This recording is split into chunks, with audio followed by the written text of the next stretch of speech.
O Partido Socialista solicitou uma reunião à Associação de Agricultores da Madeira porque, como sabem, começa hoje exatamente, uma tributação aos agricultores da Madeira. Uma tributação a agricultores que, como sabem, têm uma dimensão média de terreno que ronda os 400 metros quadrados, a maior parte deles estão numa faixa etária muito elevada, acima dos 50, 60 anos. A maior parte desses agricultores tem poucas habilitações e a maior parte da agricultura da Madeira é uma agricultura de subsistência. Ora, o que nós consideramos, o PS considera que a Madeira e uma agricultura desta natureza, com estas condições e com estas características, que é o resultado das políticas do PSD Madeira ao longo destes anos, não é uma agricultura taxável, não pode ser uma agricultura taxável. E não compreendemos como é que o PSD e o CDS tiveram a ousadia de implementar medidas fiscais desta dimensão e com esta gravidade aos agricultores da Madeira. Nós estamos perante situações de uma gravidade tão grande quanto a seguinte: pode existir agricultores hoje a ganhar reformas de 200 euros entre marido e mulher e, portanto, oferirem um rendimento de 400 euros ao fim do mês, que, por essa razão, poderão entrar num sistema de imposto através de IRS e passarem a pagar IRS, coisa que nunca fizeram a partir de agora. E, portanto, isto é muito grave, porque nós estamos a falar de pessoas que vivem no limiar da sobrevivência e, portanto, não faz nenhum sentido que sejam agora obrigados a pagar impostos relativamente a estas matérias. Por outro lado, pode acontecer casos em que os subsídios que o Governo Regional dá a esses mesmos agricultores poderão ser inferiores do que os impostos que esses agricultores vão pagar. Ora, isto não cabe na cabeça de ninguém e, portanto, isto significa que o Governo Regional desprotegeu completamente a agricultura da Madeira, desprotegeu completamente os agricultores,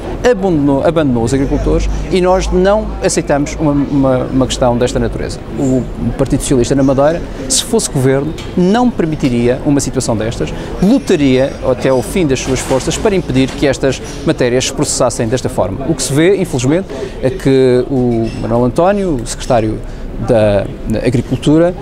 utiliza os agricultores para fazer política e hoje pode-se dizer com razoável segurança que é o carrasco da agricultura na Madeira e nós não vamos permitir que os agricultores sejam mais sacrificados para que o secretário e aspirante a candidato a presidente do PSD possa destruir ainda mais a agricultura da Madeira e os agricultores. Vai subscrever Só para dizer, o Governo também se diz contra o problema na Assembleia da República, aliás falou na questão dos agricultores da Madeira, uma situação que se coloca a todos os agricultores no país. A questão é, o Governo da Madeira tem força para impor uma diferença para a Madeira na Assembleia da República? O Governo da Madeira já se diz contra tudo o que se passa na Madeira. Aliás, o Governo da Madeira tem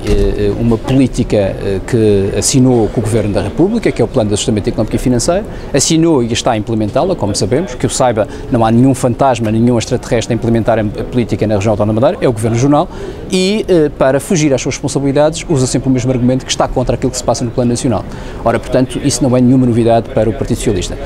Também não é nenhuma novidade a questão da capacidade negocial do Governo Regional. Nós temos vindo a alertar há muitos anos esta parte, e em particular nos últimos 2 anos, que este Governo não tem credibilidade para negociar e para defender o interesse dos madeirenses, não tem há muito tempo e não tem sobre nenhum dos aspectos e nenhuma das matérias. Ora, esta é uma outra matéria que comprova exatamente essa falta de credibilidade e de legitimidade deste mesmo Governo. Quero lembrar que não ouvimos da parte do Governo Regional, nem vimos nenhuma iniciativa concreta, consistente, para impedir que esta situação se aplicasse na região autónoma da Madeira. Volto a dizer, a Madeira é um caso de exceção do ponto de vista agrícola, tem uma dimensão média de agricultura muito baixa, tem uma população agrícola muito envelhecida e com poucas habilitações e, portanto, esta é um caso de exceção no país e que devia ter sido salvaguardado até ao máximo. O Governo Regional não fez o seu papel, como disse, desprotegeu os agricultores, desprotegeu a agricultura da Madeira e hoje é, obviamente, o seu principal responsável, porque temos um governo próprio, temos, obviamente, uma Assembleia, portanto, não faz nenhum sentido nós continuarmos sistematicamente a acusar os outros de uma questão que é da nossa própria responsabilidade. E, portanto, o Governo Regional é responsável, Manuel António é o carrasco da agricultura da Madeira, Manuel António desprotegeu os agricultores porque quer fazer política e isso é, de facto, um sinal lamentável e um sinal de preocupação para a agricultura da Madeira. Qual será, então, o sentido de voto do PS quando a discussão da proposta de decreto do decidiu que vai propor o fim, portanto, contra essa medida. Naturalmente que votaremos a favor, isso não há nenhuma dúvida sobre isso. Aliás, nós consideramos, e eu disse há bocadinho, consideramos que a agricultura da Madeira não é taxável. Nós não temos condições para termos uma agricultura taxável na forma como está a ser implementada pelo PSD e do CDS. Nós achamos que deve haver justiça nesta questão fiscal, todos devem ser chamados a contribuir, mas há uns que podem ser chamados e outros que não. Ora, não é razoável pensar que uma agricultura de subsistência, com pessoas que vivem no limiar da sua sobrevivência, da sua capacidade de estar em igualdade de circunstâncias com os outros cidadãos, sejam obrigados a ser taxados desta forma absolutamente cruel e injusta. E, portanto, nós concordamos com essas medidas, apresentaremos outras soluções também na Assembleia, que estamos hoje a estudar, e, desde logo, faremos um voto de protesto imediatamente, já para dar entrada hoje ainda, contra uma posição dessa natureza, contra digamos assim, a falta de capacidade do Governo Regional em impedir que isto tivesse a acontecer hoje. Isto aconteceu e é bom lembrar que o PSD Madeira votou a favor do Orçamento de Estado que implementou esta medida que hoje estamos a discutir.